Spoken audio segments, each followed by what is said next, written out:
¿Qué tal, chicos y chicas? ¿Cómo estáis? Bueno, espero como siempre muy bien. Bueno, ya veis que poco a poco voy cambiando un poquito de ideas y todo es gracias a vosotros, ¿vale? Hago mucho caso, ya que en esto soy muy malo, hago mucho caso a aquellas cosas que me comentáis de oye, Hugo, esto funciona, esto no funciona. Entonces, bueno, ya visteis en el último vídeo que el pip de inicio lo quité e intenté trabajarme una intro un poquito más curiosa. Y voy a quitar el formato de la caja de televisión. Primero porque efectivamente se ve más pequeño y la mayoría de las reproducciones se hacen en los móviles. Y luego porque tampoco es que sea muy bueno en ello y la televisión que había agrandado queda muy pixelada. Entonces, bueno, tenéis razón en que el contenido puede gustar más o menos, pero la presencia de los vídeos será un poquito rara. Entonces, bueno, quitando eso, voy a utilizar otra parte del colegio que me va a dar muchísimo juego por las posibilidades que tiene. Y hoy nos venimos aquí, a esta sala en la que a partir de ahora será nuestro nuevo plato. Así que espero que os guste. Siguiendo la línea de los programas, ¿vale? Hoy quiero comentaros que vamos a hablar de diferentes aspectos.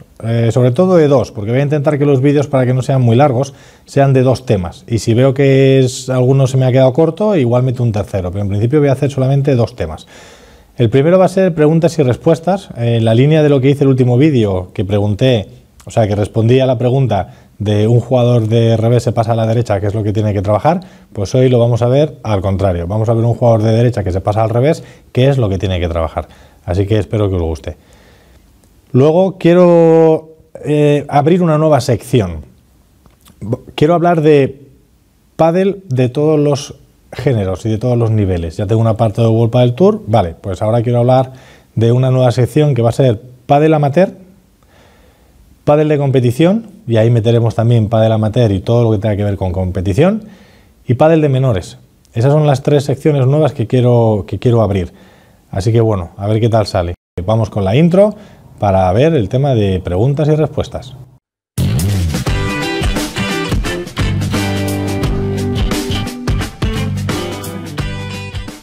Es importante que tenga claro que el jugador de revés, a no ser que juegue con un diestro, va a tender a abarcar un poquito más de campo. Va a tener que cubrir un poco más el medio, tanto de volea de derecha como los globos que vayan un poco hacia la T, para que al jugador de derecha no le obligue a jugar muy doblado y muy incómodo. Va a tener la responsabilidad de jugar las ventajas, para bien o para mal, con el resultado a favor o en contra, con lo cual tiene que estar muy concentrado de que los restos son muy importantes y más cuando llega a ese tipo de tanteo. Con un 15-30 o un 30-15 también son muy importantes porque de su resto depende que pueda ser un 40-15 para los que están sacando o un 15-40 para él que está restando. Entonces es muy importante la responsabilidad que se va a tener, no solamente ya a nivel de que físicamente se pueda estar mejor o peor, depende de la calidad que tenga de mano, pero sí que va a ser importante que este tipo de conceptos de tengo que cubrir mejor el medio, tengo que abarcar mucho mejor, a lo mejor en el campo de mi compañero cuando le juegue en un globo, apretar muchísimo más las voleas, ser mucho más definitivo con mis tiros. Y luego tener esa responsabilidad en el resto a la hora de no fallar los restos y tener en cuenta cuando la ventaja es a favor o en contra, esas son de las cosas más importantes que tiene que conseguir un jugador de revés. Vimos que el jugador de derecha, según dónde estaba atacando y dónde estaba defendiendo, tenía una serie de posicionamientos y una serie de handicaps a favor o en contra. El jugador de revés le pasa un poco igual. Si sois un jugador de derecha y os pasáis a jugar al revés, vais a daros cuenta que pueden pasar dos cosas. Que participéis más, por lo que estamos hablando de que se tiende más a que sea el jugador de revés quien lleva la voz cantante, y por otro lado, que juguéis menos, porque como el jugador de derecha, siendo diestro, no hace tanto daño como el jugador de revés, que os jueguen un poquito menos y que busquen más al jugador de derecha. Entonces, lo que tenemos que conseguir es, primero, como os dije en el otro día, en el otro vídeo, que tengáis tranquilidad porque no es vuestro lado. Que estéis un poco más pendientes del medio, porque antes dejabais un poco más que fuera el jugador de revés quien cubría el medio. Ahora vosotros sois el jugador de revés, así que vosotros tenéis que estar muy pendientes del centro. Tenéis que estar atentos de los globos que vayan a la T y de las salidas de pared que podáis hacer, de aquellos globos que os hayan pasado para poder hacer la salida de pared. La bandeja la vais a tener que trabajar porque para poder hacer una bandeja en diagonal, cuando la bola viene desde el paralelo, o el globo viene desde el paralelo, os va a costar mucho más el rotar para poder jugar en diagonal, así que vais a tener que jugar más hacia el centro o al paralelo. Y ya cuando el globo venga de la zona del centro o venga de la diagonal, que es decir, que es vuestro revés, entonces ya sí que podréis hacer una bandeja un poquito más cómoda. A diferencia de la derecha, en la derecha ya vimos que con posiciones semiabiertas se podía hacer una bandeja.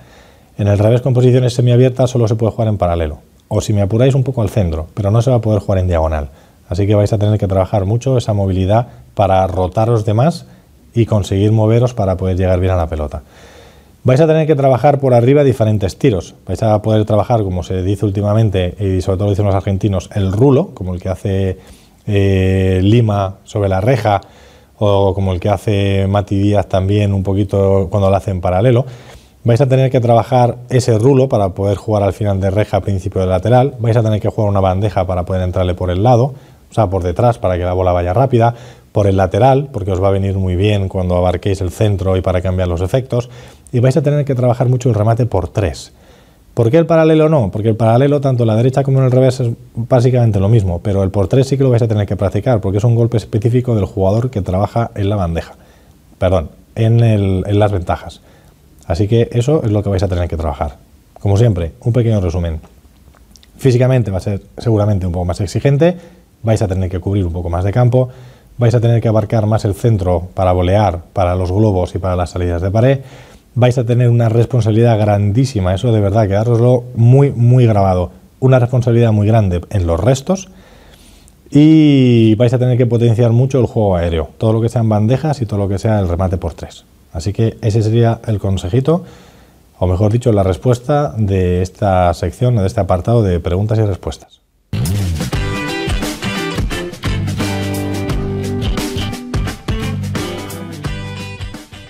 Como os decía, quiero inaugurar una nueva sección. Hoy, o en este caso en este programa, vamos a hablar de la sección de pádel amateur. Así que vamos allá con la intro de esta sección nueva.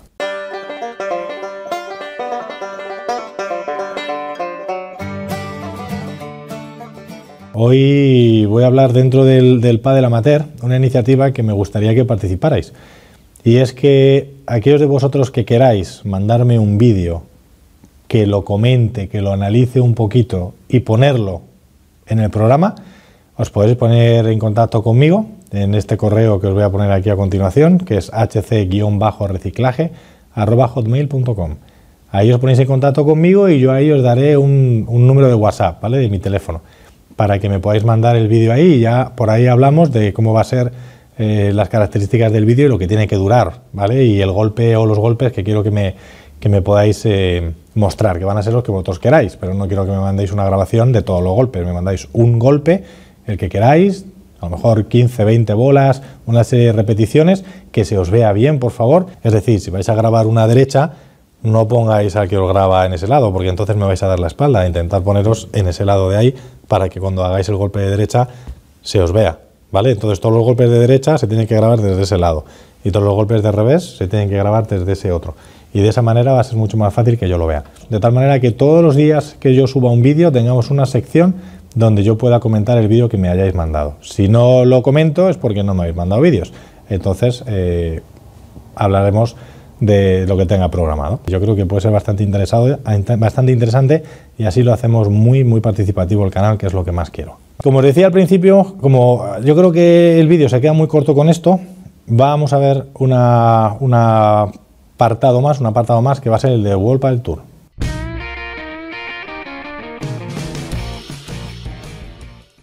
Tenía ganas de hablaros de algo que yo lo hablo continuamente con la gente que entreno, con algunos otros jugadores cuando coincido, que ya es muy poco, y charlamos un poquito de cómo está el circuito y demás. Y es para que os deis cuenta lo difícil que es llegar a conseguir nada o algo en el circuito. Yo dejé de jugar como hace 2 años.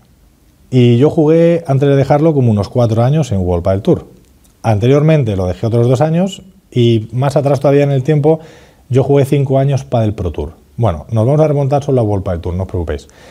En el World Padel Tour, hace 6 años, sería cuando más o menos empezaría yo o lo retomaría otra vez. Empecé en la previa, mientras que cuando estaba en Padel Pro Tour jugué todos los años en cuadro, excepto el último torneo del último año que ya lo iba a dejar, que era La Rioja, que entramos en previa. Que además ese lo jugué con Willy Castañón, en Logroño. Problemas que yo veo para que veáis lo difícil que es. Cuando yo empecé a jugar el primer año de World Padel Tour, hace 6, como decía, los jugadores con los que yo jugaba, prácticamente el 99% de los que han continuado, siguen jugando las preprevias. No han pasado a cuadro. Algunos han podido subir y están jugando las previas. Alguno más que ha mejorado más en los últimos años está ya jugando cuadro, pero son muy pocos los que desde que yo empecé a jugar la preprevia de World Padel Tour hace 6 años han llegado arriba. Arriba, entenderme como que están en cuadro o en previa con opciones a ganar 2 partidos y meterse en cuadro. El resto siguen en preprevia o han dejado de jugar. ¿Con esto qué quiero decir? Pues lo que muchas veces he puesto en las redes sociales, de que es muy difícil llegar y que si compensaba jugar el circuito profesional. Compensa desde el punto de vista laboral, porque te sube el caché, te pueden pagar más por tus clases o te pueden dar escuelas para gestionar porque eres un jugador profesional y tienes experiencia en la competición, o pueden darte grupos de competición. Pero económicamente no merece la pena, porque hasta que no llegas a cuadro o en los máster no llegas hasta última de previa, no tocas dinero, con lo cual siempre estás palmando dinero. World Padel Tour este año sí que está ayudando un poquito más con imágenes, con fotografías y demás de los jugadores de las preprevias. Pero el hecho de que no pueda haber streaming, el hecho de que no pueda haber una mayor visualización del jugador hace que no sea tan fácil conseguir patrocinadores. Y con lo difícil que está el circuito, porque todo el mundo está jugando a un altísimo nivel, a no ser que destaques o a no ser que te coja gente de arriba porque ve que estás destacando y entonces eso te hace subir en el ranking y te hace salir de las preprevias, o, como suele pasar, que de eso haré un vídeo aparte, que tú le pagues a un jugador de arriba para poder jugar con él, es muy difícil salir de la preprevia, muy difícil. Y ya os digo que desde que yo empecé a jugar World Padel Tour hasta hoy, que han pasado esos 6 años, que no quiero ser repetitivo, pero es para que veáis todo el tiempo que ha pasado, siguen estando los mismos jugadores en la preprevia. Entonces les habrá ayudado a competir mejor, todos estos años que han estado entrenando les habrá hecho crecer como entrenadores o futuros entrenadores, pero decidme qué recompensa han tenido. Sí, conocen a gente, que eso también en el futuro puede abrirles puertas, viajan, les puede dar ciertos contactos en clubes donde hayan ido a jugar, pero poco más. Tienen que faltar a su trabajo, si es que trabajan dando clase, que la mayoría sí, para poder viajar. Tienen que desembolsar un dinero que muchas veces no lo recuperan o no recuperan aunque sea una parte pequeña por medio de los patrocinadores. Y siguen pasando los años y ahí están, en la guerra, en la preprevia. Es verdad que por suerte hay muchos que cuando yo empecé eran muy jóvenes, con lo cual ahora han pasado estos años y siguen siendo jóvenes. Pero ya llevan muchos años estando ahí en la preprevia y no obtienen resultados. Entonces, simplemente para que veáis lo complicado que es. No quiero nombrar a nadie porque no he hablado primero con ellos para poder decir si les importaba que yo les dijera, o sea, les nombrara en el programa, porque puede parecer que les estoy diciendo algo en contra de ellos o del nivel que tienen, y no tiene nada que ver. Estoy hablando simplemente de lo complicado y lo difícil que es dedicarse a jugar profesionalmente y a poder ser un jugador que pueda vivir de ello y que pueda jugar en cuadro y que pueda tener unos ingresos fijos más o menos todos los meses, porque más o menos hay una media de 2 torneos al mes. Así que simplemente quería poner esto encima de la mesa para que os dierais cuenta que es muy complicado, que estáis acostumbrados a seguir a algunos jugadores que a lo mejor los conocéis, porque son vuestros profesores, porque viven en vuestra comunidad. Luego estáis más acostumbrados a lo mejor a seguir la gente que viene de previa, pero en general estáis siempre pendientes de la gente cuadro o de los partidos que ya se pueden ver a través del streaming cuando ya llegan a cuartos, y siempre son los mismos. Entonces, menos mal que World Padel Tour está haciendo resúmenes a partir de 16avos y bueno, algo más de información llega. Pero para que veáis que los jugadores de la preprevia, pues bueno, siguen estando ahí en la sombra. Esperemos que para los años que vienen se les trate de otra manera, no que se les trate, que se me puede malinterpretar, que se les dé todavía mucha más visibilidad para que puedan conseguir esos patrocinadores que son tan difíciles. Y quiero animar muchísimo a mis compañeros que están ahí luchando y siguen jugando y siguen entrenando y siguen gastándose el dinero y siguen viajando y perdiendo días de trabajo, para que si realmente esa es su ilusión, que sigan luchando para ver hasta dónde pueden llegar. Así que nada, esto es todo lo que quería hablar de esta sección de World Padel Tour, y por hoy ya terminamos con este programa de Exige Técnica tu Profe TV. Muchas gracias por, como siempre suelo decir, muchas gracias por llegar al final del vídeo y nos vemos en las redes sociales. Así que hasta otro día y espero que os guste este cambio de imagen. Venga, chao. Bueno chicos, chicas, si os ha gustado el vídeo ya sabéis, suscribiros a mi canal, no olvidéis darle a la campanita para activar las notificaciones e igualmente me podéis encontrar tanto en Instagram como en Facebook. Aquí os voy a dejar en un lado el vídeo último que subí para que podáis cliquearle y podáis verlo, y aquí en este otro lado os dejo el vídeo que os recomiendo para que podáis echarle un vistazo. Así que nada, como siempre, nos vemos en las redes sociales. Chao.